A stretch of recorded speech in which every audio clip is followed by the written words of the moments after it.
नमस्कार। हवामान अभ्यासक पंजाबराव डक यांच्या अंदाजानुसार आज 15 ऑगस्ट पासून ते 19 ऑगस्ट पर्यंत राज्यातील बहुतांश भागामध्ये सूर्यदर्शनात राहून कडक ऊन राहील अशी शक्यता वर्तवली आहे।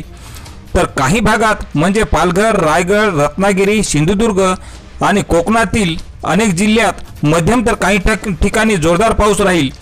पण 19 नंतर पुन्हा एकदा मात्र हवामानामध्ये मोठा बदल पाहायला मिळणार असून 20 ऑगस्ट ते 2 सप्टेंबर पर्यंत बंगालच्या खाडीमध्ये लो प्रेशर तयार होत असल्यामुळे राज्यात अनेक भागामध्ये जोरदार ते काही ठिकाणी मुसळधार पावसाची शक्यता आहे। तर 20 ऑगस्ट पासून 2 सप्टेंबर पर्यंत महाराष्ट्रात पुन्हा एकदा मुसळधार पावसाची शक्यता असल्यामुळे पंजाबराव डक यांनी वर्तवलेल्या अंदाजानुसार आपल्या शेतीतील कामे उरकून घ्यावी असे आवाहन हवामान तज्ञ पंजाबराव डक यांनी आज केलेले आहे। तर शेतकरी मित्रांनो, अशीच हवामानाची प्रत्येक बातमी पाहण्यासाठी चॅनलला सबस्क्राइब करा। धन्यवाद।